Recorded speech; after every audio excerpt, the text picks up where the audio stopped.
Good evening, everyone, and welcome back to the Celtic Unrestricted View. I'm JP, and joining me in this fine Thursday evening, my good man, Mr. Alan Stirling. And we're joined by Sheffield Wednesday captain, our good man, Mr. Barry Bannan. Good evening, Baz. How you doing, mate? It's good to have you back on. Good evening, lads. It's good to be back on and see you again. It's been a while. We've obviously got one missing tonight. Probably the afternoon show lasted too long last night, by the sounds of it. So I think so. No, it's good to be on, mate, after a great game last night. So I'm looking forward to covering a lot of last night's game because I thought it was a massive game in the Champions League against the top teams. So I'm looking forward to tonight. Yeah, Alan, obviously, as Baz says, mate, we're still in the tie, mate. What we spoke about in the pre-match build-up. And, it was a good match. I was there last night. It was a great atmosphere. Good to see the away end bouncing for 90 minutes and helping with the atmosphere as well. And obviously, I thought the game was tremendous, to be fair. How are you, mate? It's good to see you. Evening all. Hope you are all well. Ryan's obviously missing tonight. He's lying on the couch after last night with a bit of soda cream and a wee hot water bottle. So he'll be. But no, we're sending Ryan our best wishes. He's feeling a tad under the weather. So no, it's just say we're in the tie slightly. But saying that, the United can still win the league as well. So it's that kind of one. I'm feeling the worst, shall we say, get all there. But there is a certain amount of positivity that we can look upon for last night as well. We did restore I'd say a decent amount of pride, considering that we're up against kind of opposition at a top level. Some of their players were absolutely astonishing. They were great. I thought you're looking at Kimmich, just that Rolls Royce of a player. Just strolled the whole game. Just makes football look so easy. But we played our own game at times. You're looking at kind of obviously the last 20 minutes we come into effect a bit more. We kind of digging off and Maeda coming through the middle. I think that's probably a positive to look upon as well. But we're up. There's no much you can say. We were up against kind of top class opposition. We didn't get absolutely hammered, and I think about 80% of the things we'll probably speak about are going to be positive. Obviously, we've got a couple of negatives regarding the way we conceded certain goals, but the overall outlook for myself is probably a positive one, because I thought coming up against that level of opposition, we done relatively well, in my opinion. Yeah, good evening, everybody that's joining us. I hope you're all well after last night. We'll come to a couple of comments. Plunges first in, evening boys. Then we've got Anne Jem, evening JP, Alan and Barry, and the chat. Chris Murray joining us also. Me man's in the chat. He's obviously woke up for his nap. Evening, lads. Hope everybody's well. James Kennedy, good evening. JP, Alan and Barry. MT CELTS, evening, gents. Good evening, everybody. As I said, it's tuning in with us across the platforms. Hope we're all well. Yeah, Baz, obviously, as Alan was saying there, being at the game last night, you see their real quality. You know, you understand you're up against real talent, real quality, and you see they play some good football. But I know we had a wee conversation in the chat last night after the game, and I think it was, in my opinion, I thought it was men versus boys in the first half in terms of football. I thought we got a lesson. In saying that as well, I thought Celtic lacked a wee bit of intensity in our counter-press. I thought maybe that could have been better, especially first half, because there was a lot of loose balls. Even when Bayern, they were turning over possession, but then they were also winning quite a few of the second balls as well, and just having that wee bit more of a yard than us. And I know we, obviously, going into the game, we would have had to suffer in terms of not having the ball for spells as well, mate. But apart from the first goal in the first half, I didn't think our goalie was peppered, or I didn't feel like that being in the stadium, which was probably a more positive for Celtic than anything else to understand that the work our lads had to do and the shift we had to do even off the ball. Because when you're off the ball, boys, no more so than yourself, mate. You'll know if you're playing against a side that's got a lot of the ball, you've got to do a lot of running, mate. So there's a lot of that's getting taken out of you in the first half. So I was quite impressed with the way we dealt with that. But I just thought, in terms of our intensity and the way we tried to counter press it, I thought we just lacked that wee bit of intensity, especially first half. No, I totally agree. I think first half it was a case of a top team turning up and play the way they wanted to play. They stamped their authority on the game after the disallowed goal. That was probably the worst thing that could have happened to Bayern, because if the fans weren't going to be as loud as they were without anything, that goal then spurred them right on after that as well. But I thought they showed their quality last night because they quietened the crowd down straight away, and that's what you've got to do when you go to these places. And I think their ball possession kind of quietened the crowd down a wee bit and took the sting out of the game. But I think my biggest problem last night in the first half was the press for the front was all wrong. I think Maeda was starting too deep, and I think the relationship with him and Atati pressing as the two it's not really working yet. And I think when Bayern were building up in the edge of your box in the first half as well, Maeda was far too deep. There was no ball to get out. So every time, like you said, we couldn't get the counter press. Every time the ball broke away from your box, we had Maeda on the edge of your box, so they were just coming back at us again. And you've seen the difference when DAIZEN and Maeda went through the middle. They kicked a lot of balls long when Maeda was through the middle pressing, because the press was that good that even top players, if you get the press right and you press at that intensity, and they will get you the ball back, and you've seen that in the last 20, 25 minutes. I thought second half they were brilliant. I think looking back at the second half, they dominated the ball. I think they'd made the ball in Bayern. And all shots, I think we had 9 shots in the first half. 9 shots or in 4 or 5 on target in the second half. We had a bigger expected goals. I know it's stats that people don't really like to look at, but when you take the first half to the second half, it was night and day. I think there was probably a bit too much respect, because there was times in the first half where I seen we had cornered them and got them to where we wanted them. And that final bit of actually somebody putting a foot in and leaving a foot in or being aggressive, it never really came. I thought Engels was really good at it in the first half. I thought he won a few balls back. I don't think he was brilliant on the ball, but I thought the way he got about the park last night and put his foot in, I thought he done really well that side of it. I thought he could have done a lot better on the ball, but at times the ball cut back for Atati was lovely as well. There was a lot of positives. I think first half we lacked aggression, I think, in everything that we done, even attacking and without the ball we lacked aggression. Second half we were the complete opposite, and on another night in the second half could have nicked a draw, whether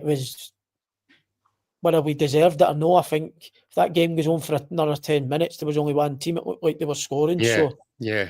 I'm really happy with the overall performance. I wouldn't say result, because obviously you want a result, and we lost the game at the end of the day. But I thought there was a lot of positives. I know Brendan touched on it afterwards. The never say die.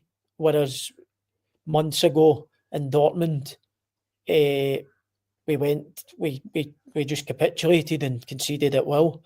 You're starting to see a progress, whether it's marginal, but last night that could have been 4 and 5, and it probably would have been at the start of this campaign. But we've learned, obviously, and I thought last night, you always say before the game at Celtic Park, we'll get a result here, but deep down, you're playing against world-class players. So I thought they gave an unbelievable account of themselves, and all you can ask for is still to be in the tie. And I know a lot of people say we're no, but realistically, we are.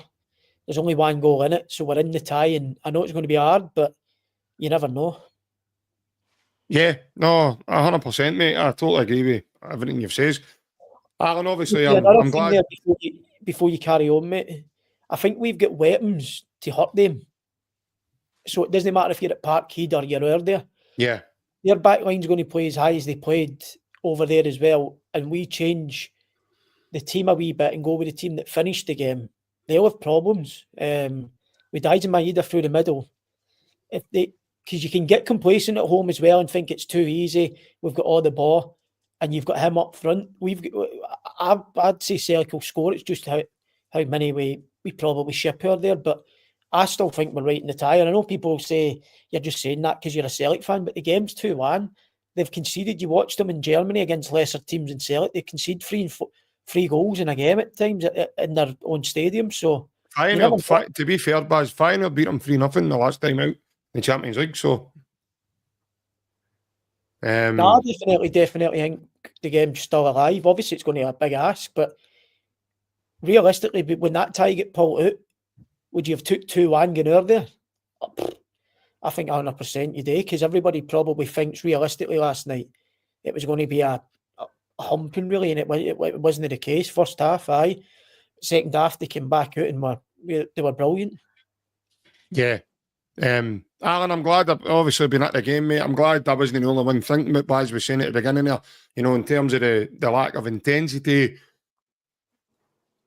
Did Brendan make the right call playing Adamida through the middle last night and not playing Maeda for the start? It's all right saying in hindsight now. I believe he did at the time. You look at in the second half, Alan, when Jota comes on, you're talking about guys here that can carry the ball, get you up the pitch, take a touch, play a 1-2, play a bounce pass, go round the corner, go by somebody, and then bring a certain level of intensity themselves to get us forward. It puts Bayern on the back foot, mate. So, as Baz is saying there, mate, we certainly ask questions of him in the second half. No, definitely. As you say, in hindsight, I think we all kind of agreed that, apart from Ryan saying that Ida probably should have started, I think we still see how effective the DAIZEN Maeda is on the wing as well. So I think Bayern just kind of soaked up what Ida done. I'm not blaming Adam Ida for the performance, etc., but it just wasn't effective whatsoever. You see the difference as soon as kind of they change it up with DAIZEN going through the middle. The way we set up the first half, I'm sure the other day I says that we're probably looking for a combination between the way we played against Atalanta away and the way we played against Leipzig at home. In the first half, it probably wasn't a combination of that. It was probably a direct kind of carbon copy of the Atalanta game, the way we probably maybe sat off too much. But it's still positive. As Barry says, everybody was expecting us to get in and get a bit of a hammer. I think before the tie's been played, I say a number of times, as long as we come out, we can hold our head up high, and we'll get a bit of kind of respect about it. And getting beat 2-1 off kind of one of Europe's giants in Bayern Munich, we are a very top talented side. That's no any embarrassment at all. I think there was parts of that game that we looked as if we could hurt them. Let's hope on Tuesday that we can replicate that at times in the game. And hopefully, I think we need to cut out some of the silly mistakes as well. You're looking at, I think Kane's goal, the second goal, that's unforgivable. That's criminal, right? Barry will be able to get into that further, but I've watched that back a number of times and I still don't know who's supposed to be marking him or who's going on him. And you're talking about one of the top strikers in the world and you leave him completely unmarked at the back post. For me, that's completely criminal and unacceptable. You're looking at the first goal as well. I think we like Greg Taylor, right? He's always come in and done a good job for us, but I think that's where you're noticing the difference in levels, the difference in quality between the kind of SPL and the Champions League. It's been caught out. I think they were targeting him possibly because he's height, because you see a wee ball on the tap there and it's causing all sorts of trouble. Fair play to the boy was at Palace, the French boy. What's his name again? Michael Olise. Fair play. It was an outstanding finish. Whether he should have got that chance to make that finish, that's probably the issue that we've got. But as you say, overall, I think we can come out with a head-tail tie at certain points. I think we've restored a certain degree of pride. Obviously, you're looking at the Dortmund game, and that's the last kind of level of that kind of world class opposition. I know we've kind of came up against Atalanta and Leipzig. There maybe that wee step down between the likes of Dortmund and Bayern Munich that have got a pedigree consistently doing well Champions League year on year. So yeah, I'm disappointed that we maybe didn't get the draw at the end of the night, but when you look over the overall match, I think we can have a certain degree of pride, and I think we've kind of held our own to a certain degree. Yeah, obviously, Alan touches on the goals there, Baz. Obviously, we'll touch on the second one in a wee minute, but in terms of the first goal, I've seen a lot of Celtic fans, directing the blame towards Greg Taylor, right? Are we doing that, or are we looking at the both sides of it in terms of how good a finish it actually was? I know it was, the ball goes over the top. Greg Taylor doesn't cover himself in glory. He actually gets a foot on the ball, and then the ball tickles back to Michael Olise, and then he does a wee shimmy, and before you know it, the rest is history, as they say, and it's a peachy goal. But what's your take on the first goal, mate? Albeit it was obviously an unbelievable. It's an unbelievable finish once he gets by Taylor. I just think it's a ricochet, but I think the way Greg goes into the tackle, he's kind of hoping rather than committing to the tackle. Yeah. It's as if he's trying to poke the ball away, and it's like no half-hearted, because it wasn't really a tackle. He's just trying to get a touch on the ball. But I think if you go into that tackle where you're stronger in the tackle, I think Greg's probably going into the tackle trying to poke it and get onto it the other side of him, rather than just going into the tackle trying to win the ball, and if it goes out for a throw, and it goes out for a throw. And I think he's trying to tackle to get the ball the other side of Olise. And you've got to be sure it against these type of players, because they don't give you another chance to get back in.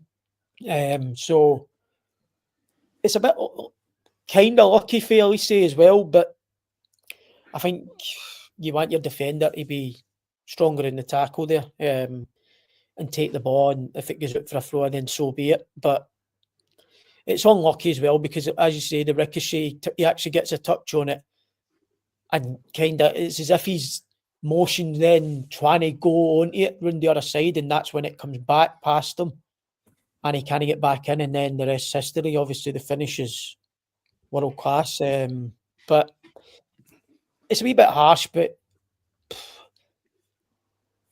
I don't know if it was Kieran Tierney, would that have happened? Yeah, Celtic fans were saying that round about me last night. They were saying if that's KT actually in a goal, he's probably smashed. I think there was a moment with Greg Taylor last night as well, lads. Baz, obviously yourself, where just before he comes off, we had a moment where we break up the pitch, but Greg just doesn't have the pace in order to take him away from, I think it's Joshua Kimmich or Conrad Leimer or someone's bearing down on him. And one of the guys behind me actually says, if that's KT doing that, he's away, he's gone. He just explodes. That explosive energy just takes him into that space that's down the pitch. I think after that, Brendan obviously took Greg off and he brought Jeffrey Sloop on. But just there's a comment there, JP, right? I says that Elise is French. I think, long time viewer Plunge should have a wee look at Google, because he's a French international that was born in England. But Plunge, he's French. Plays for France. He's if you French. Play for France, if you play for France, look at Google, mate. Aye. The same with Ed McGeady. Ed McGeady's no Scottish, he's Irish. He's French. He's definitely French. He likes frogs. It's all the camp. He's French. And he used to take his cousins and that in a day out in the Eiffel Tower as well. In case any didn't know, it was a useful piece of information I found out. But no, he's definitely French, that's for sure. But I've seen a lot of fans, Baz, obviously, having a go at Taylor, and I was just kind of trying to determine where we're at with that first goal, because a lot of fans were about me were going, what a finish, and then there was other guys going, that was Taylor's fault, in terms of, so I was just kind of trying to get this kind of general headspace of where we are in terms of that first goal, because I've seen a mixed review on whether that's Taylor's fault or not. I know Ryan's obviously been very vocal. He's even said it in the chat tonight that, you know, there's no defending Greg Taylor anymore. He's definitely at fault for that and should be doing better. Well, no want to be critical of Greg Taylor to say the least, right? He's come in for Kilmarnock. We're paid £3 million. He's paid that back tenfold. By the way, he's getting compared to a guy that's coming back to us in the summer. Right, but at the end of the day, there is levels to the game. You notice that when you're coming up against the kind of top opposition in Bayern Munich. Like Barry says, I says last night, I know my dad, if that is Kieran Tierney, it's probably a different outcome. But that's not to slag Greg Taylor. It's just maybe he's hit his ceiling, and that's not a bad thing. He's way beyond the kind of the quality of player that I could ever dream of being. On most days, obviously ruling out Barry, but so it's not a slight on Greg Taylor. It's just that the quality that we're trying to reach as a football club, it's maybe going towards that Kieran Tierney level instead of kind of Greg Taylor. That's all. It's no a massive slight on Greg Taylor. Should he have done better? Possibly. Would another left back have done better? More than likely.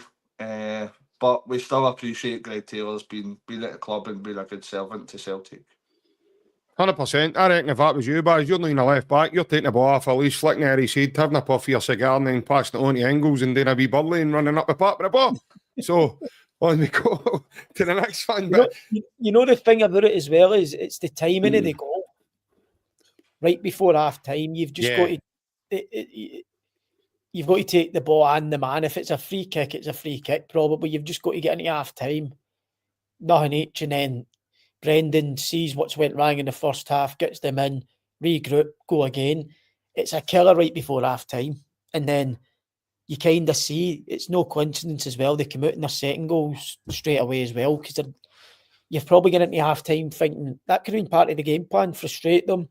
Second half, we'll get our players on and we'll get our chances, but that goes out the window with a minute before half time. Well, last kick of ball in the first half, they scored. 45 and 49 minutes, it's terrible times to lose goals. Aye, far from ideal. You've got to be a bit stronger there, JP. I think you've got to, if it's a foul, it's a foul. You can't try and nick the ball.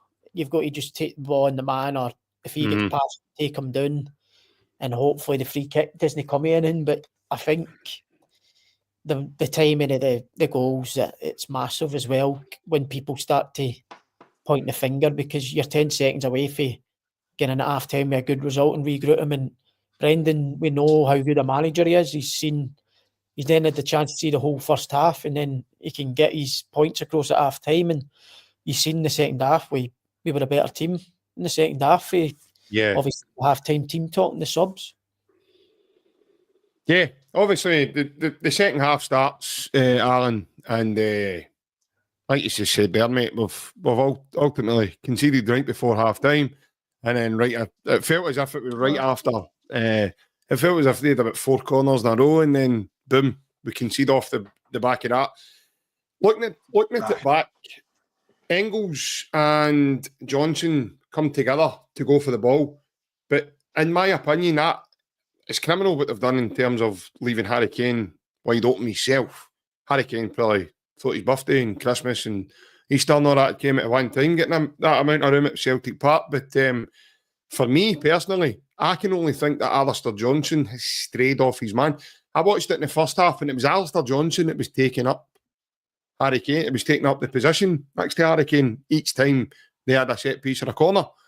So I'm only assuming that the marking was the same because Austin Trusty was already on Leon Grotkus.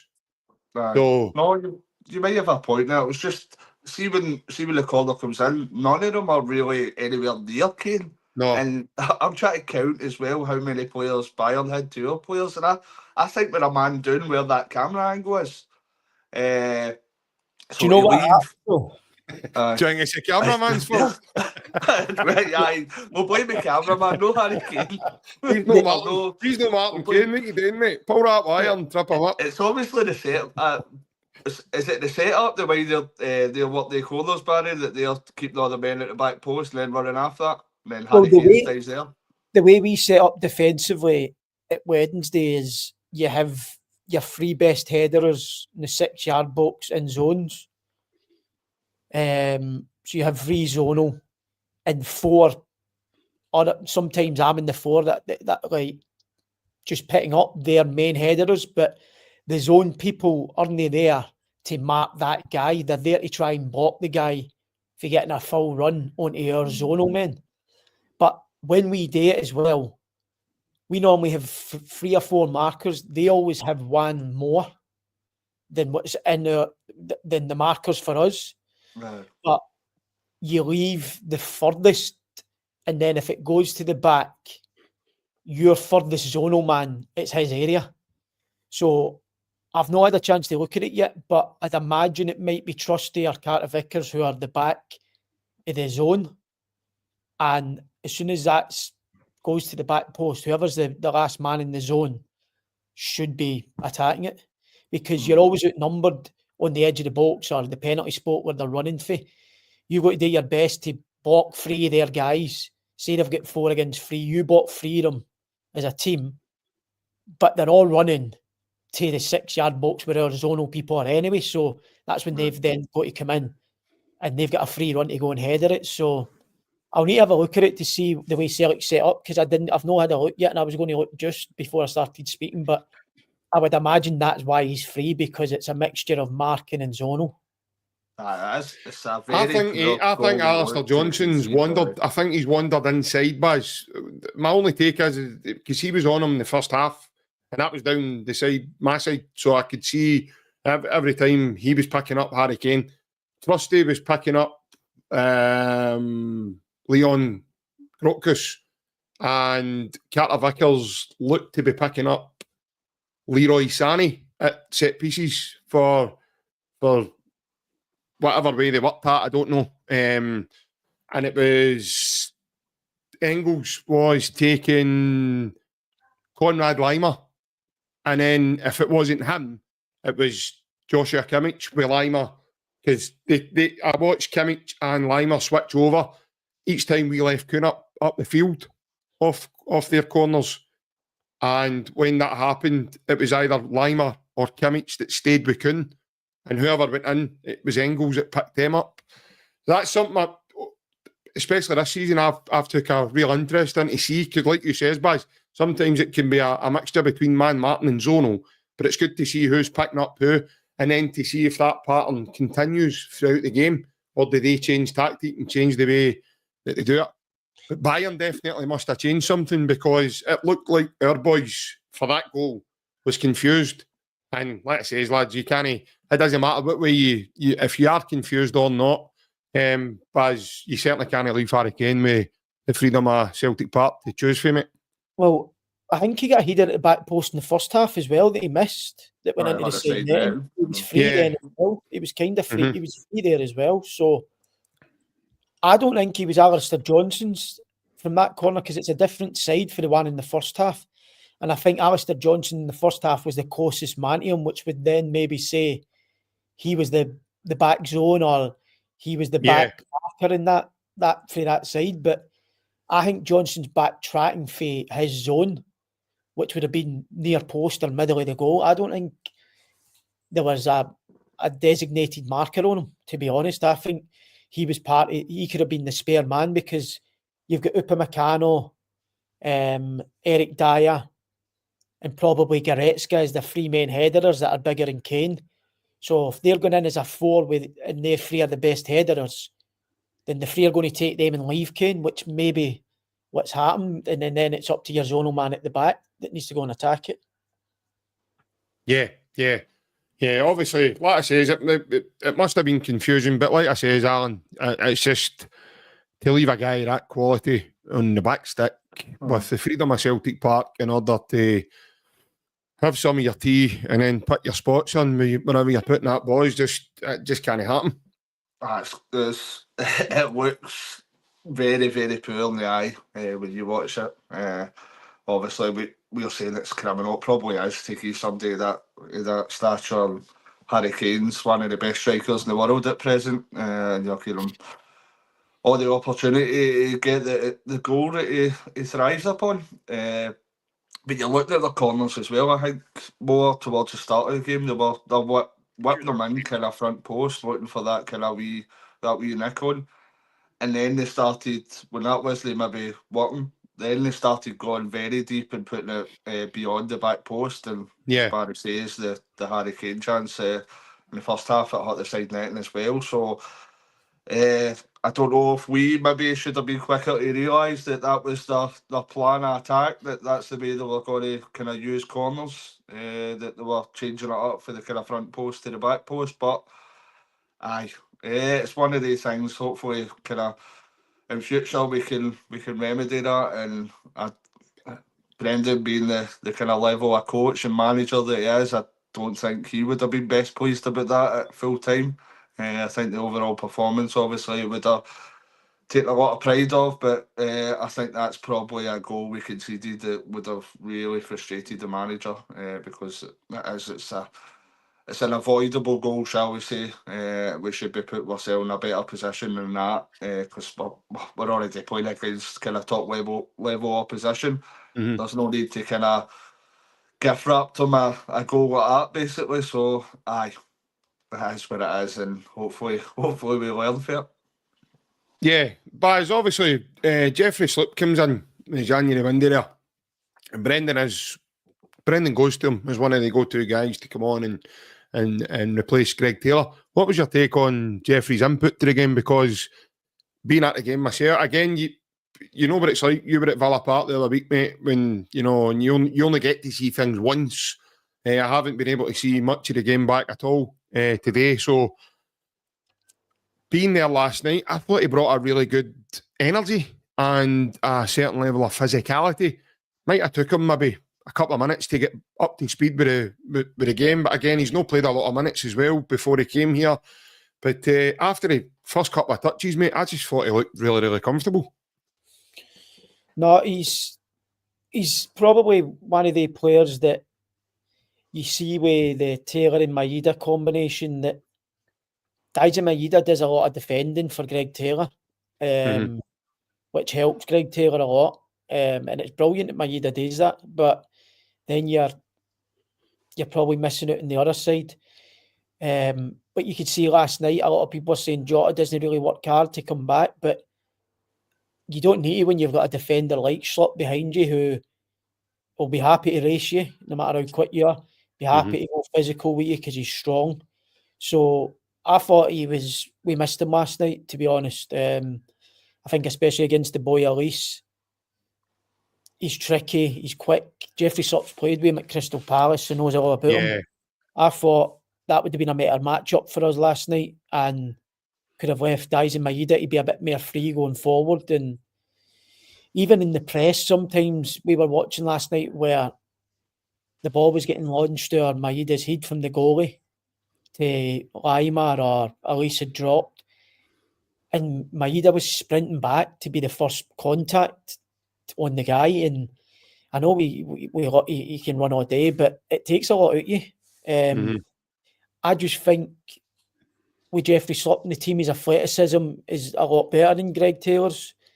Might not be as good on the ball, but it's questionable because Jeffrey Slip's played a lot of his career in centre mid as well. But I just think the athleticism last night, theirs compared to us as a team, was what stood out the most for me. And I think having people like Jeffrey Slip on the bench could have probably narrowed that athleticism difference. I think he'd have been quite comfortable because Michael Elise is a top winger. Obviously, he's going to go past people, the best defenders in the world. But I'd have been more comfortable last night with Slip defending him than Greg Taylor. There was a few times where he never really got beat, Greg Taylor, with him, but he was batting off and it gave Elise a chance to get his head up and pick passes out. And I don't think that would have happened with Jeffrey Slip. I think he'd have put his marker on him, tried to get tight because he knows he's quicker than the boy, he knows he's stronger than him, and he'd have tried to do him that way. So I think we picked up when he came on as along with Jota. Maeda digging through the middle was a big help, but I thought Yang was brilliant as well last night when he came on. I know it was 20 minutes and you want to see it for more, but I thought he was a massive difference. I thought, as crazy as it sounds, I thought he had a bigger impact than Jota when he came on the boy. I thought he was brilliant, direct, created a good chance. So he's obviously doing well in training because you don't get thrown on against Bayern Munich when you're at 2-1 and you need a goal or 2-0, especially for your player of the season as well. You probably keep him on. But they're obviously seeing something in Yang, and I thought he was brilliant last night. I was really impressed with the impact he made. Yeah, a funny story about Yang. There was a guy behind me who sat there for a couple of years, and he's like, "Who's the boy in right wing?" And I'm like, I thought he was talking to me, right? So I've turned round to kind of see what he was saying. And I said, "What do you mean?" He went, "The lad we've brought on at right wing." He says, "Who is that?" He said, "Did we bring him in January Monday?" I says, "No." I says, you had a bev every night?" He's like, "No, what do you mean?" He says, "Who's the boy in right wing that we brought on here?" I says, "It's Yang." He went, "Are you kidding me on?" He says, "What's Brendan fed him before the game?" I says, "What do you mean?" He went, "Honest to God." He went, "I thought we'd signed somebody like Neymar or something like that before the game tonight." He says, like, "What's going on?" He said, "How's this boy playing like that now? And when he goes and plays against Ross County, he plays like he doesn't know MD." But just obviously, Alan, credit where credit's due, mate. I'm the same as Baz. I thought Yang was absolutely tremendous last night. I mean, talk about his form, his 2 assists and his goal at the weekend. He looked to have just bounced into the last night as if, as Baz says, I know, like to get flung in at that stage of that game when you're 2-1 down, you're needing goals, you're trying to get back into the game. He's being picked over other players. I mean, Rodgers doesn't need to select him, but he's selecting him for a reason. I'd probably say it was impressive, and I'd probably say it was more impressive than the weekend on the eye. Obviously, he got the 2 assists and the goal, but on the eye, he still didn't look great at the weekend, and that's harsh to say when somebody gets 2 assists and a great goal. But when he came on last night, he did look like a different player. He did have a lot of intensity, a lot of energy. So we're hoping that it'll take a long time for a lot of Celtic fans' minds to kind of change on that matter, because you can't turn up for 20 minutes, half an hour, and that's it. You're suddenly kind of the bee's knees again, shall we say. So, but credit where credit's due. He came on last night, and I've usually criticised him, but the first thing I see in one of the voice notes was I thought he was very impressive. Yeah. He changed the game. I think that's a combination with kind of DAIZEN Maeda playing through the middle, a bit more intensity, but you're looking at kind of what Yang added to that performance as well. He was helping out. The two of them were playing kind of off each other. And if he can keep that kind of level of performance, then there's no doubt that he will get more minutes. But we definitely need him to keep that level of performance, because we have seen games that Yang can't even pass 2 feet in front of you. So, you know what I mean? He's putting the ball out left, right, and centre. So, credit where credit's due. He was impressive last night, but we definitely need to see a lot more of that before we make a full judgment on Yang. Scott Melville reckons, Alan, that you're joining the Yang gang. There we go. Calm down. Oh, hold on a minute, right? We're getting a bit too far with the Yang here. Hold on. Yang was better than JP's putter. Come on. You've taken that too far. Come on. You'll be bad for the phone on now, Francis. JP's putter. He didn't play. He's not been seen for 3 years. He's not playing, I know. Liam Thomas better. No, listen, I think you're bang on, Baz. I really thought he injected, especially his pace. I mean, he's quick. I mean, last night you realise it because you're up against a higher level of side. But I mean, he's got a fair turn of speed, Young. And just that injection and being able to drop the shoulder and go by. If he'd done that on a Saturday, mate, he'd probably never be out of the team. See, to be honest, like we obviously hammered him and said he's not been good enough this season, blah, blah, blah. But it's good to call upon people like that coming off the bench. He might not be a starter for Celtic, but see if you're getting 20 minutes like that from him when you're bringing him on. You need players like that in your team that are going to come on and affect games. he's not going to be a starter if we're being honest, because you've got Jota, Maeda, Kuhn, people like that ahead of him. But it just shows you his mentality that the wee guy doesn't let his head go down. And I've always said this about him: his game is they come. He can be having the worst game in the world, but he'll keep trying and he'll keep going at you. He'll keep running. Yeah. So He kicks Hearts he's players in the face and all. Mind that. Set up all that. Did a boy Cochrane, wasn't it? Aye. Tynecastle win it. But no, I was impressed with him last night, and hopefully, like Alan said there, he can kick on for that and take great confidence. But I thought the subs, and I said to you, JP, before the game, I would have went with Schlupp and DAIZEN Maeda. Yeah. Before the game kicked off, that was my opinion, and I think looking back, Jota you said as well, like starting have Jota put out on the left as well. Maeda through the middle. We couldn't, and I would have played Jeffrey Schlupp left back. And I think looking back at the game last night, if we'd done that, I think we'd have been a lot stronger and better for it. We let them grow into the game straight away after. Obviously, we got a flying start and we're unlucky with the goal being offside, but they grew into the game, and I don't think that happens when you've got Maeda up there. I just don't think it happens. I don't think they get the time to build up these passages as a player. I know they're top players, but he's arguably one of the best pressers in football. So he's unbelievable. He's unbelievable at pressing. So they wouldn't have got that time to settle last. And I think we had Maeda. We dropped too deep. We let them come up the park too far before we tried to put a press on. And once you give teams like that 5-10 minutes of the ball, it's hard to then change it. They're in a rhythm and they're so comfortable in the ball. To then change that after they get used to the environment and quiet in the crowd, and it's hard. And I think you see that we don't score to the 80th minute. I know second half we were a bit better, but for probably 70 onwards we started to get a better team probably.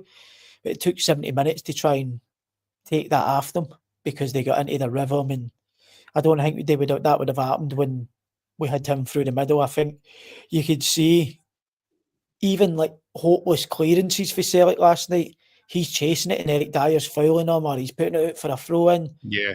Give them a minute's peace. And I just hope that he learns for that game last night, Brendan, and that's the way we kind of go out in Munich, because I think if we go with the same team, it's the game will be finished. I think if you go with the team that finished the game, apart from Kuhn being in for Yang in the right, I think you've got a chance. You got half a chance, but I think if you go and play the team that started the game last night, I can't see the result changing.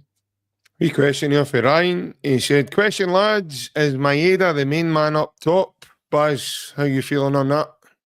100%. I think your best team is Jota on the left, Kuhn on the right, and it means that Maeda's got to play because you've got to find a place for him. And Brendan's already said he was a striker before he came here, so I don't know why Celtic fans are so against him playing through the middle, because that's his natural position. And when we've played him through, I think he's got 3 hat-tricks when he started in the middle as a number 9. He did also say, Barry, that he didn't want to use that as an option. See, when Kyogo was leaving, he thought that he wanted another striker in because he knew that he could play Maeda through the middle, but he would prefer not to. So I don't know if this has obviously been forced upon him with how well Maeda's doing. But I was in an interview saying that with Kyogo with. I think the thing it lets DAIZEN Maeda doing at times in games is his technique. And I think you don't really need your technique as much through the middle as a number 9 than you do it wide, because how many times have we seen Maeda get in behind and do a mad cross or kick it out of the goal for a goal kick?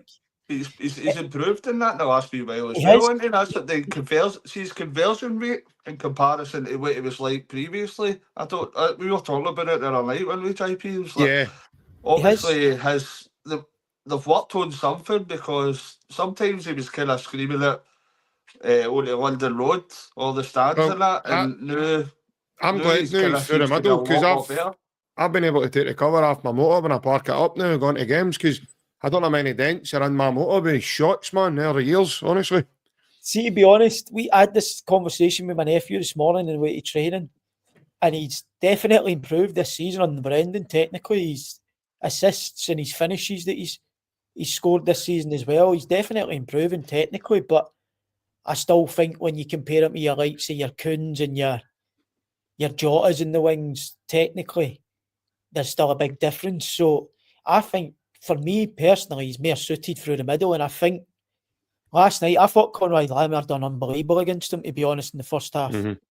I thought he marked him very, very well. Quite quick, that boy, I know, isn't he? Fast, Just aye, it was fast, scratching him for I pace a lot of the time. I actually didn't realise how fast he was, Conrad Latimer was last night until I saw him run. I thought he was slow. I thought Maeda so did I. For a full day, but he's really quick, obviously. But because Maeda tried to run him a time last night and get nowhere near it, really. So, but that's why then it surprised me that we never played Jota in the wing, because then he gives you a different problem. It's not just Laimer obviously played right back instead of Kimmich because Kimmich is slower, so they've done their homework. But if we played Jota in the wing, he's got a brain to play. He can come inside. He doesn't need to beat you. He can beat you with a pass. So I just think you noticed that when Jota came on last night, he gave Laimer thinking problems, because Laimer was like, "Oh man, this boy's actually."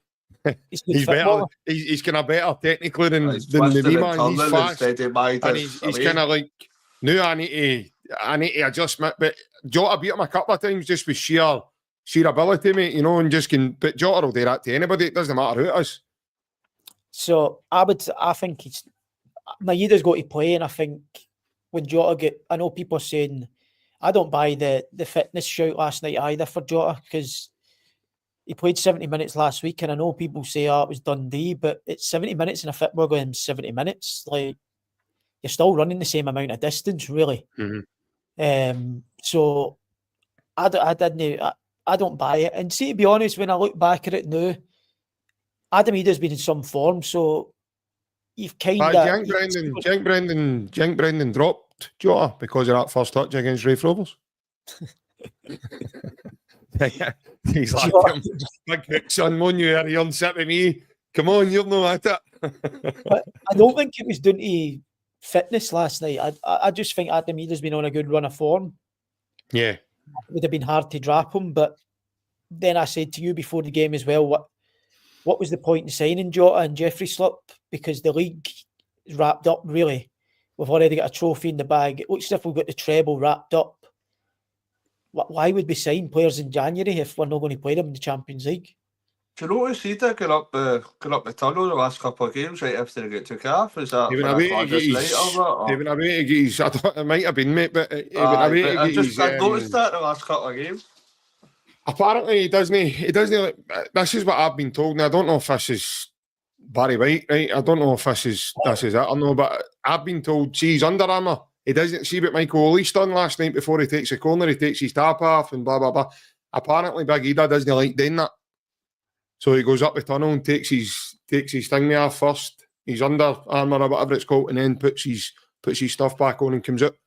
Apparently, he done it up at Dundee as well. I think a lot of people seen him get up the tunnel against Dundee, but it could have been what you said, Alan. It could have been, mate.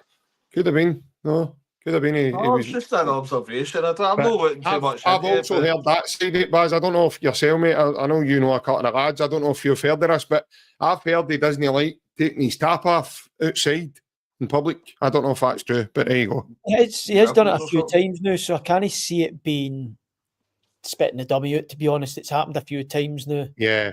And to be honest, he done a lot of running last night, so I can't imagine him being angry coming off last night, to be honest. I'd be surprised, but you never know.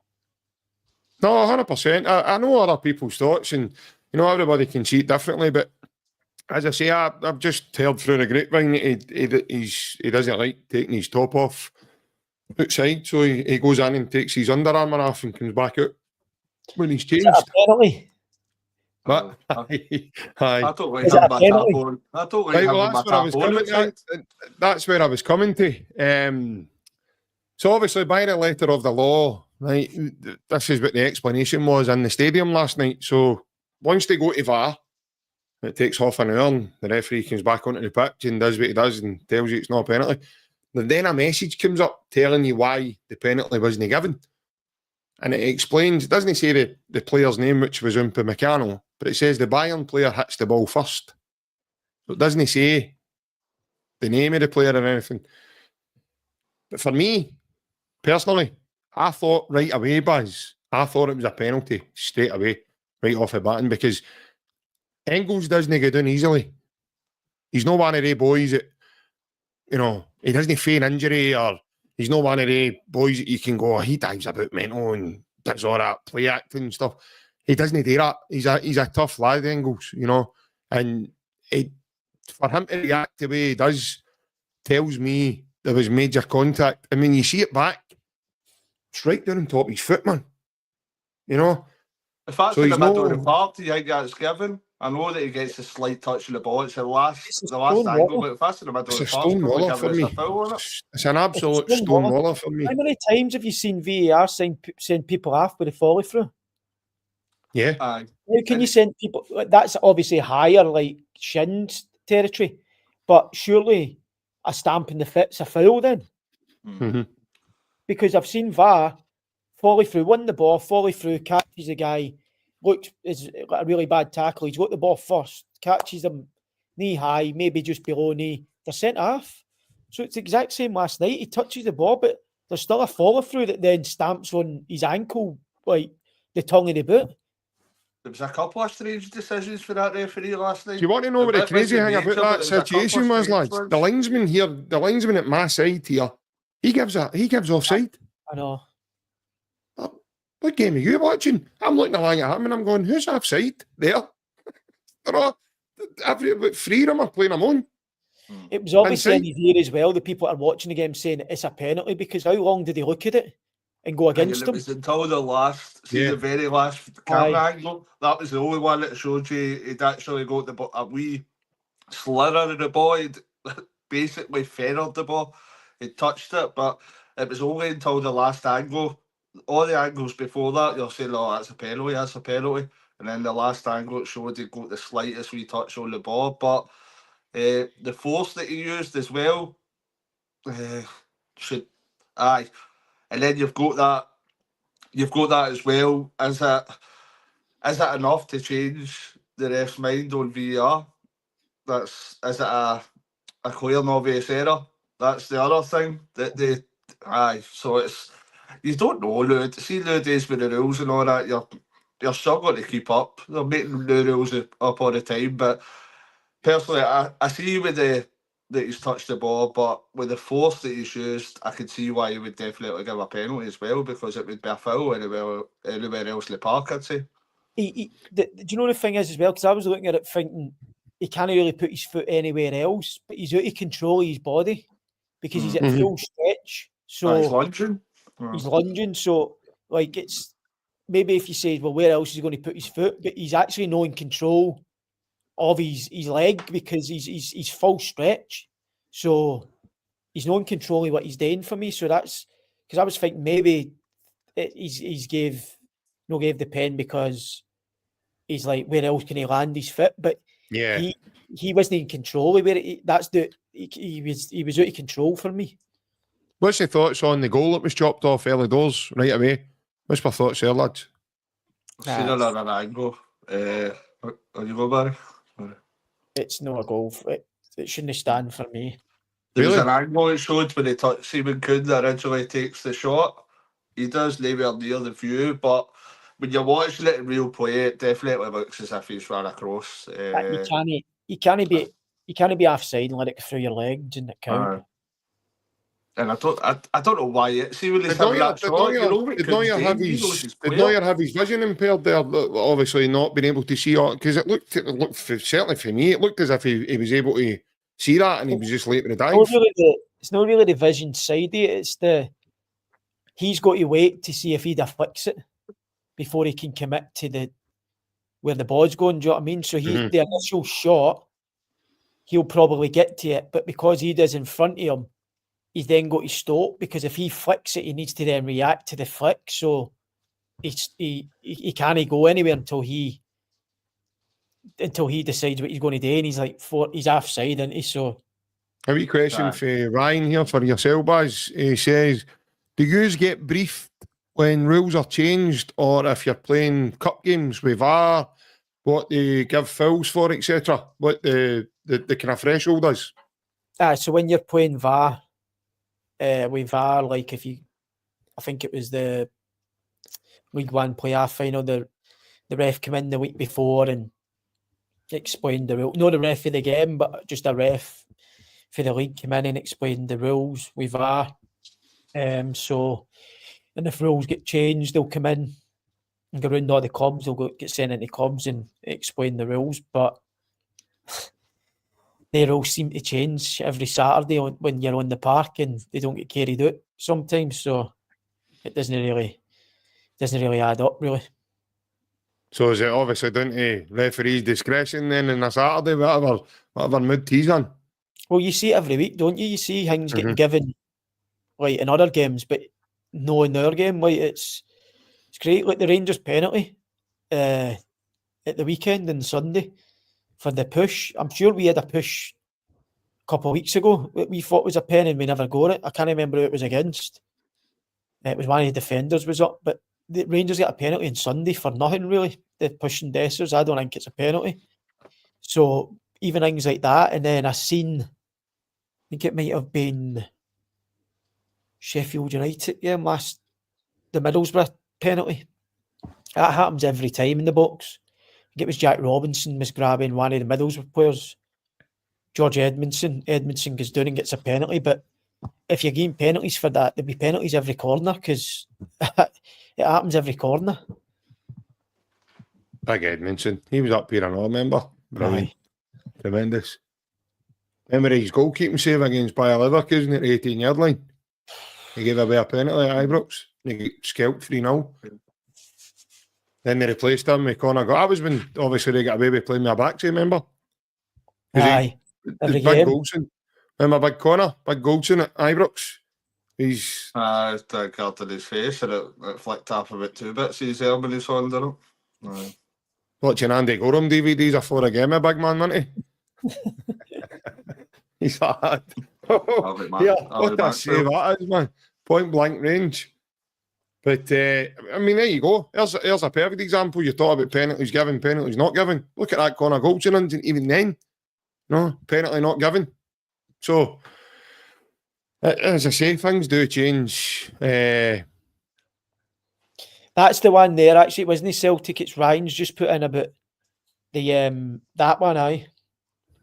It was the striker, wasn't it, Murray? Simon Murray. Aye. Oh, Red man pushes him in the back, like a slight push. Aye, and that's right. And then the following week, Alistair Johnson does it. Was it up at Dundee? Up at Ross County, wasn't it? Ross County. Mm-hmm. Like, there's similar situations. Like, the Rangers get one against Queen's Park. The same happened in Simon Murray, but they don't get it because it's not enough for it's crazy. Mm-hmm.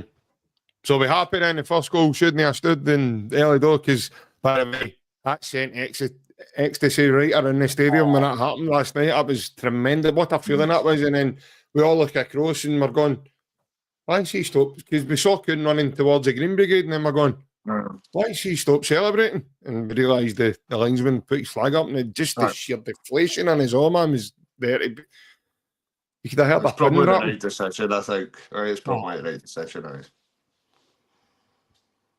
Okay, we'll move on with that.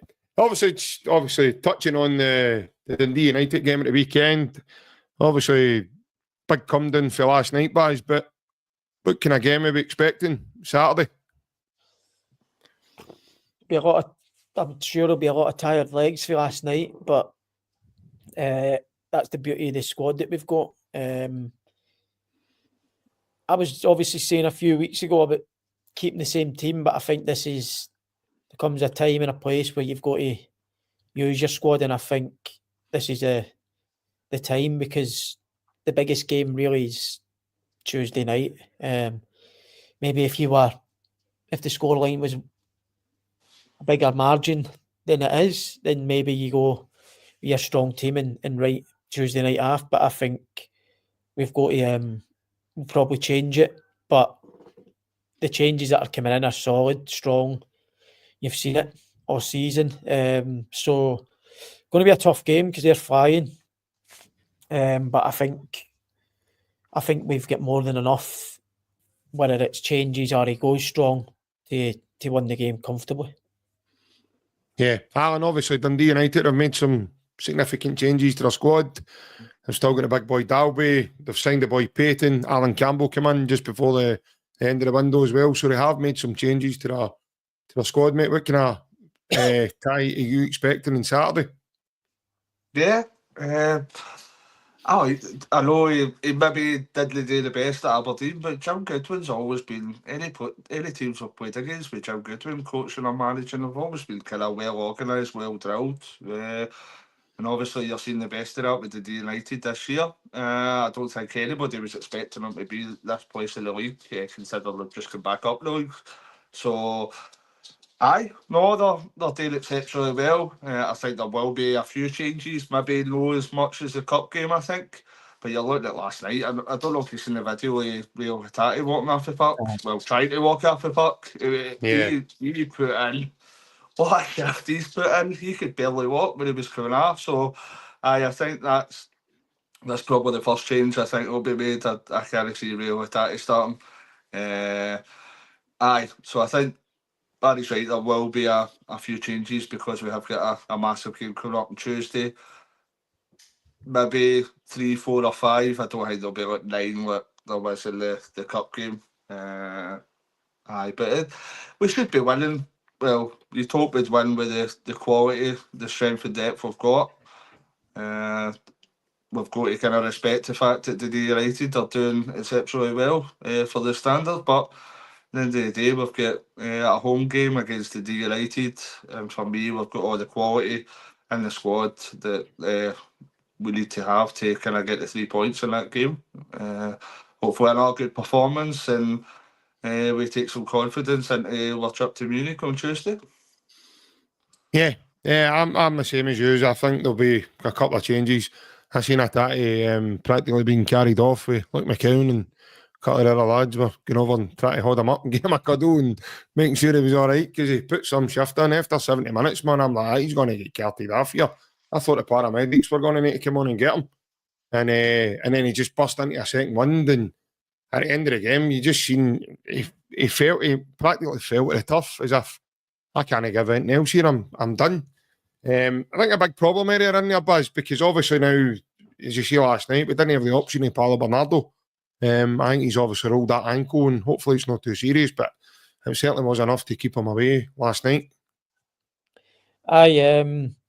He would have probably got a run out. He's played, I think he's come on in all the Champions League games or started. Mm-hmm. So, like you said, with Hattati at the end of the game, Engels was knackered as well. I think he made a long busting run, trying to get in behind towards the end of the game as well, down the right-hand side. Mm-hmm. I think I don't know if it was him or Hattati that fell to their feet at the end of the game.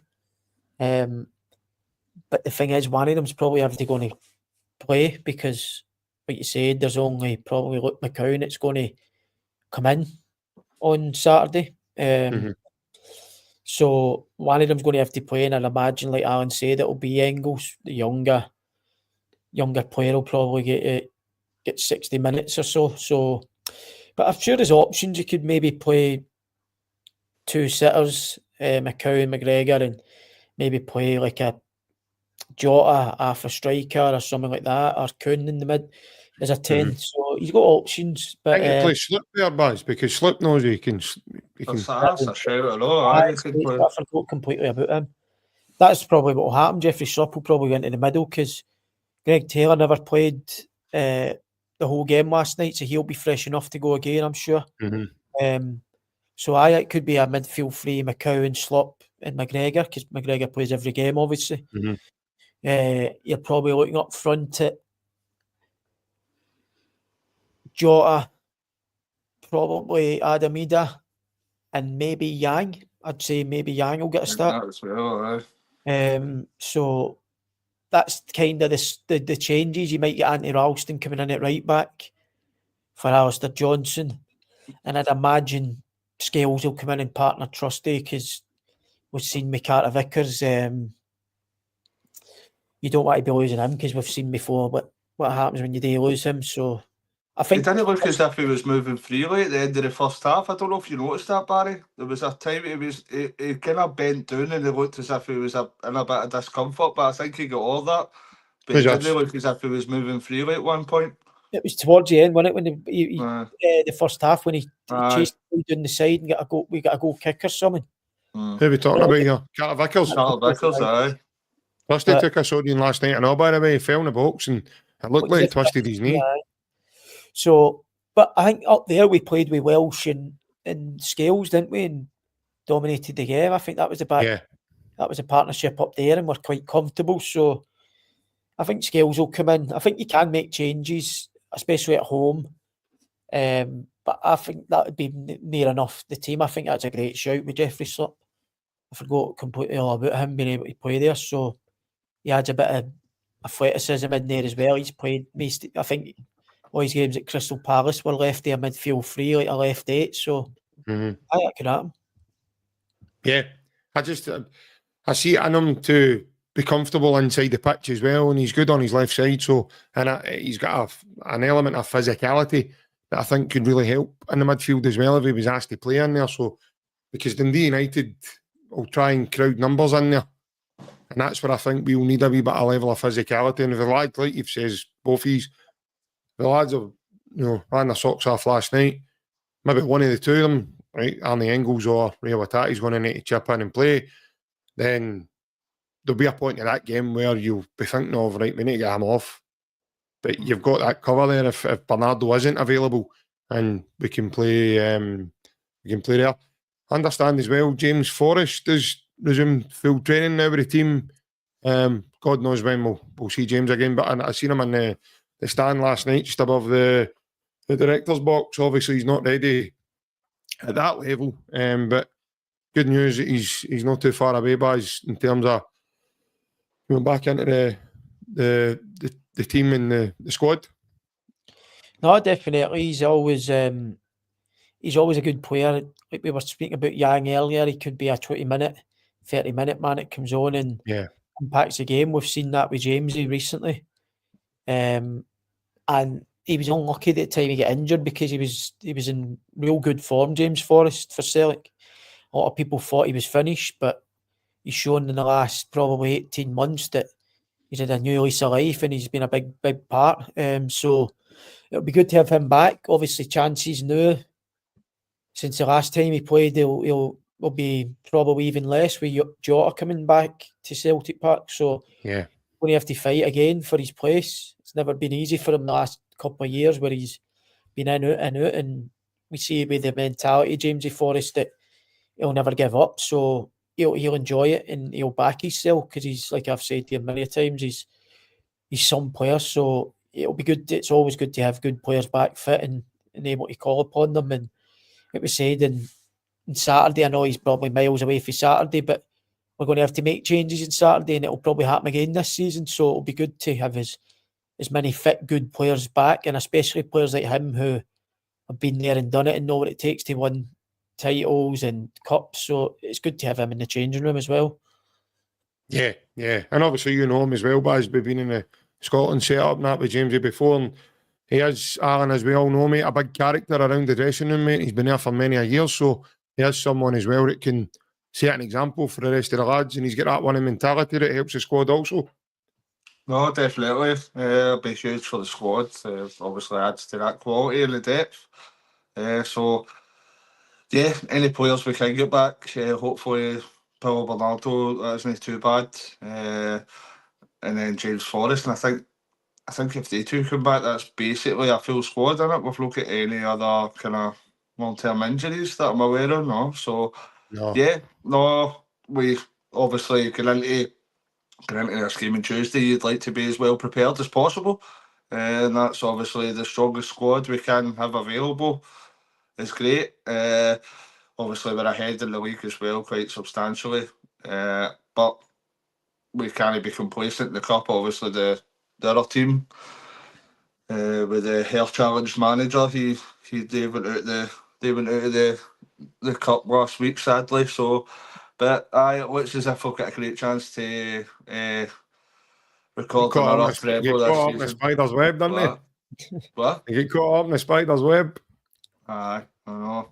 So, I'll be dancing about again, telling you the foul judge that I mind the dancing and all that. And so be doing all that part. So, well, no, Him and Alec Belgian Gray waffle. have auditioned for a Village People tribute band. Aye.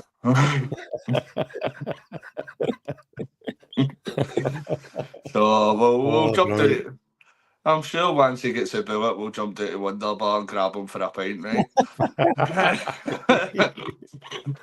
He'll plenty of boodle to buy around anyway. He'll be storing about Wonder Bar with liters of Grey Goose and all that. We'll get his recipe for Belgian waffle. So, but back to the important, the big team. We're looking at, obviously, we'll put ourselves in a great place to record another treble. Just need to make sure we're not complacent and give the respect to every game that we've got upcoming. And hopefully we end the season with that. I think that will be a kind of record treble now. It goes ahead of that other side as well. So we seem to be accumulating all these records. Mate, we certainly do, man. Happy days, the long may it continue. I think we're going to have more records than George Bibby soon, Baz, if we keep this up, mate. That's what Brendan does, wins trophies. Well, that's when I was on BBC Sports Sound a short time ago and speaking to Kevin Thompson, and I said it's something Brendan guarantees you, is success. And he kind of went, I don't know, you've got to look at his time up here especially. He's definitely guaranteed Celtic success, and that's what he's continued doing. So, long may it continue for us, that's for sure. But now comes the time where I ask you lads to give me a team prediction for Saturday. I'll start with you, Baz. I'm going to go Casper in goal, Anthony Ralston right back. Oh. Trusty.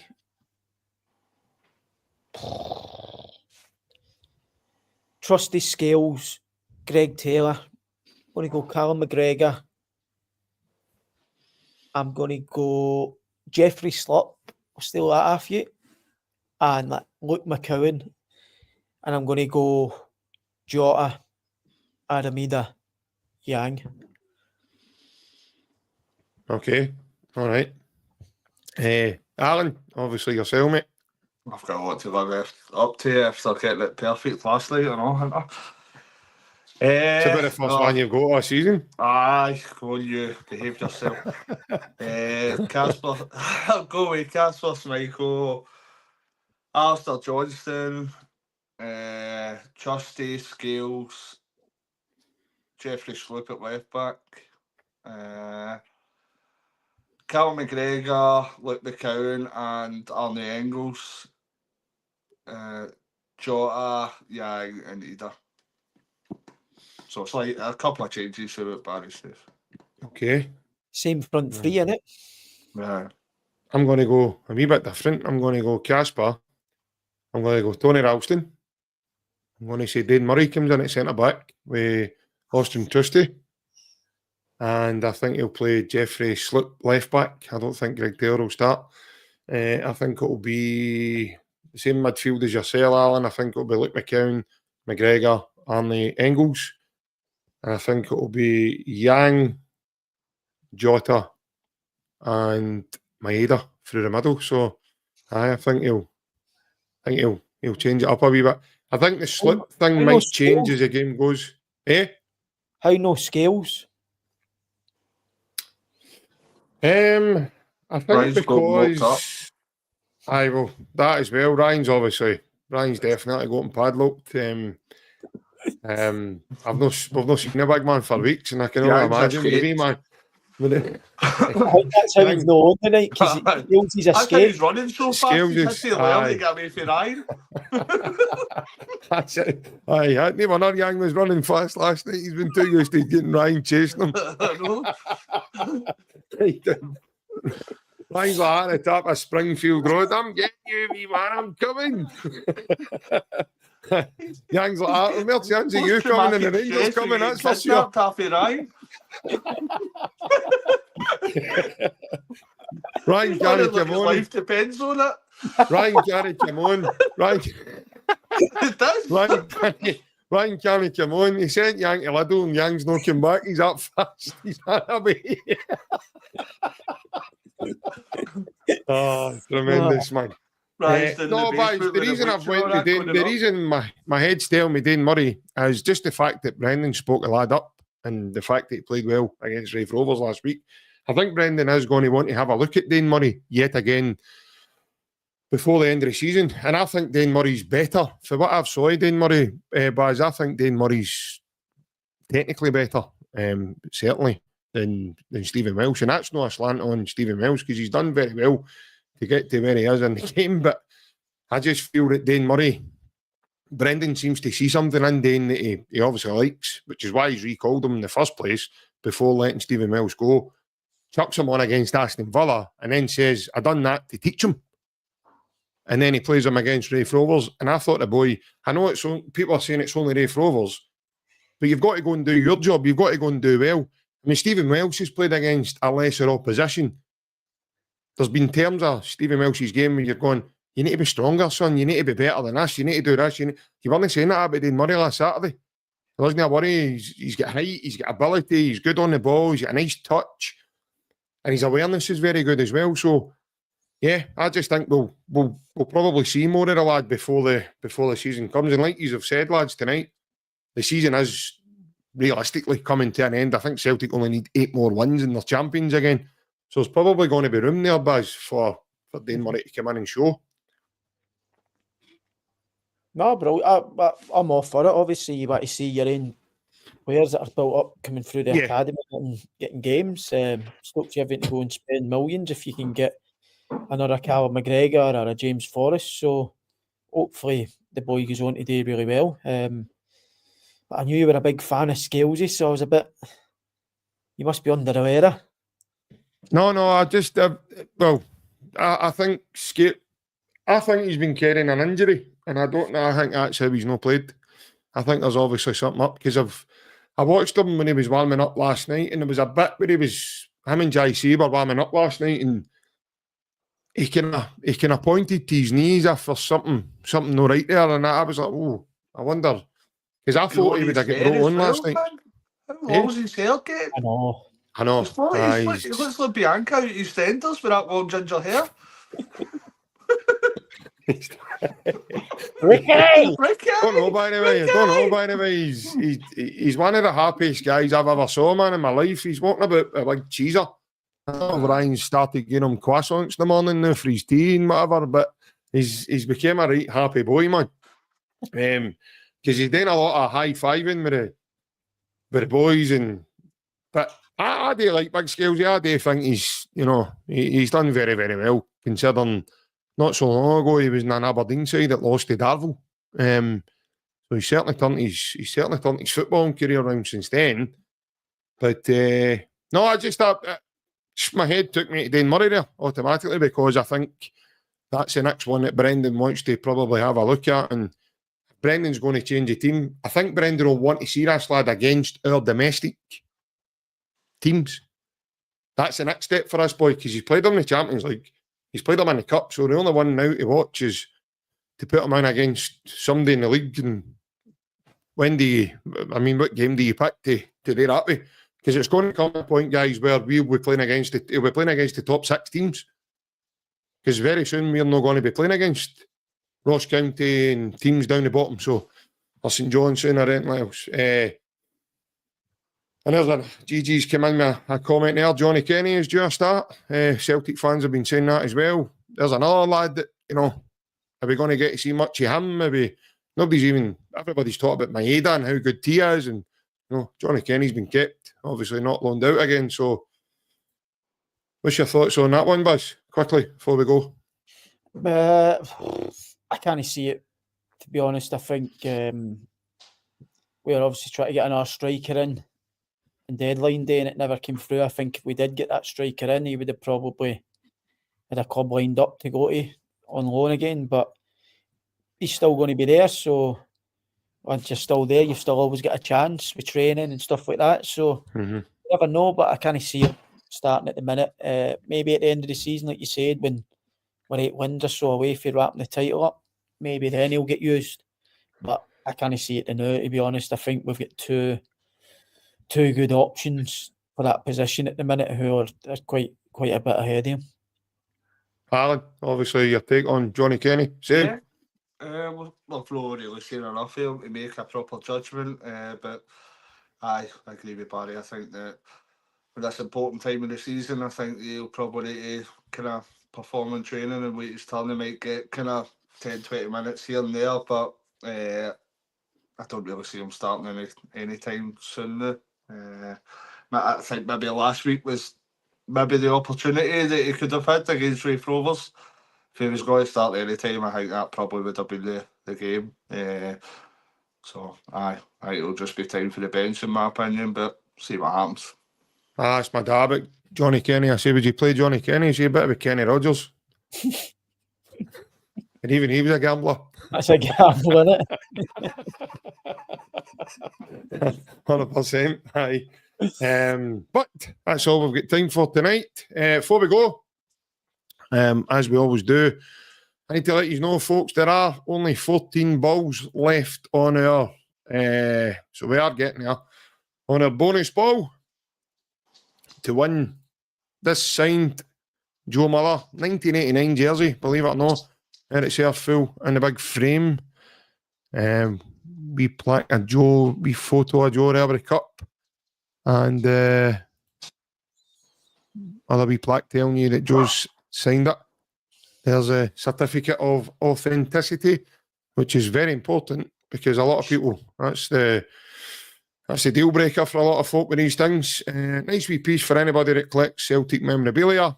If you want to take part, guys, all you need to do is pay your money into that PayPal account. It is £5 per ball.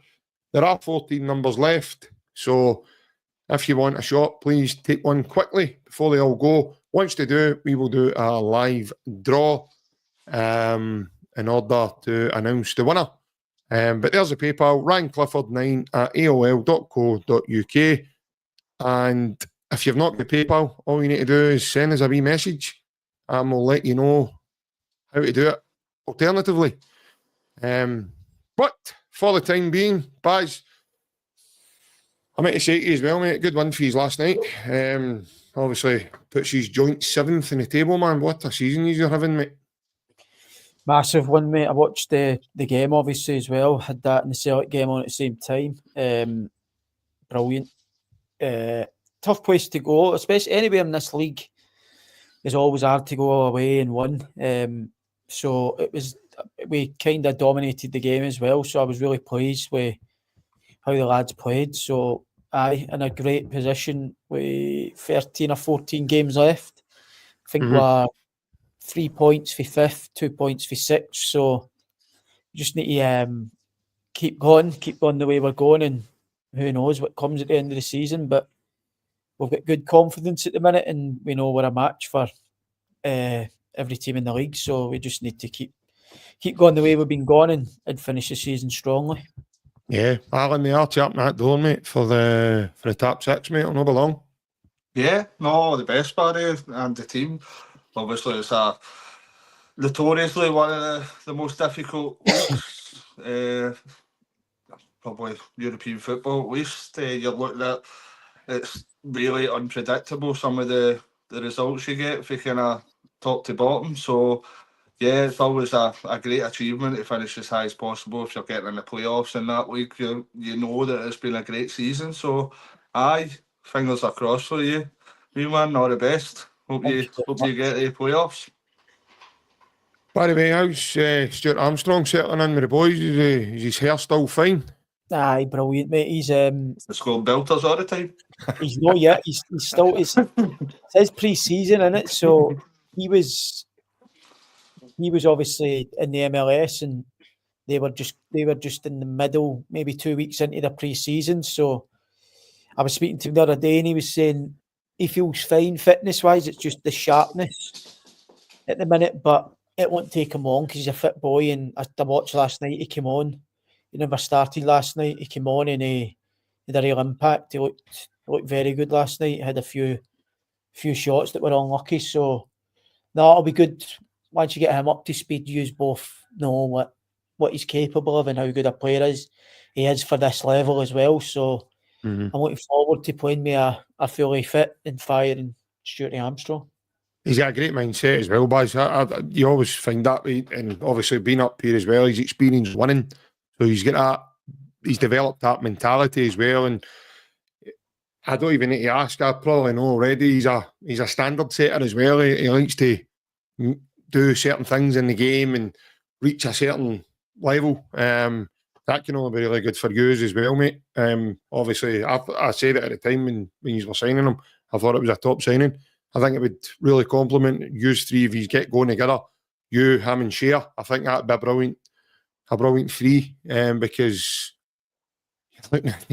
just that's probably a big reason as to why you'll certainly push up that table, mate. No, it's good to play alongside players like that. Obviously, the better players you're playing with, you look better yourself. So, no, we've not really had the chance yet. I think we played 45 minutes at Luton, second half. But we've also got people like Chalobah and the big boy Ingleson as well. So there's good competition in there. That means, unfortunately, at the minute I've been injured, so I didn't get a good result the other night. So it's good because even being the captain in the club and stuff like that, if you're at the team for a few weeks, with players like this that are playing in your position now and coming in and challenging for your position, that you're not an automatic pick. So you need to then kick on again, and that's the thing about football. I'm 35 years of age, and sometimes it doesn't matter what age you are, you still need to keep trying to prove that you're the best day in, day out in training, even though I've been there 10 years and I've been captain for 4 or 5 now. You still have to try and be the best player in training because you've got good players fighting for that position day in, day out now. Yeah, 100%, mate. Like I said, wish you all the best for the remaining games of the season. And obviously, just let all the boys know now that if you make a playoff, you need to do a group podcast. So you're all coming on together and you'll be coming live with us and we'll get all the chat. We'll get all the fireworks going off and everything. Tremendous. But well, the wee man, obviously, he'll have his outfit on for you. So he's promised that he'll dress up with us. That's Ryan's wardrobe when he was in Aston Villa there, looking for Jota, but apparently he was gutted that he never got to meet him. It was Yang that turned up instead. But he wasn't too down about it because Yang gave him a couple of drinks vouchers and he was able to get him and his dad a pint, so he was all right with that one. But no, listen, all the best to you, mate, and as I said, we just waiting now. Obviously, hope Celtic can obviously kick on and put a bit more pressure on them up across the water on Saturday. It gives a good chance, lads, because they don't play to Sunday. And put us 16 points. Ask a big question of them going to Tynecastle after getting beat with Queen's Park now. Hearts are obviously, they've turned the corner. They've won penalties there. That'll give him a big lift as well. So that'll be a tough game. I reckon that'll be a tough game for him as well. Aye. I don't know talk at one time, it's all right. I was the one to jump in. You're talking about him. I thought the big man no, I was just an open opinion there, that was all. But as I said, I think we all agree 16 points and Sunday will be ahead. 100%. But as I said, lads, cheers again for the chat, Baz. Take care. Hope you do well at the weekend as well, mate. Alan, same to yourself. Take care, and we'll see you all again on Monday, folks, for the dial-in. Hail, all the best. Hail. Thank you. Bye.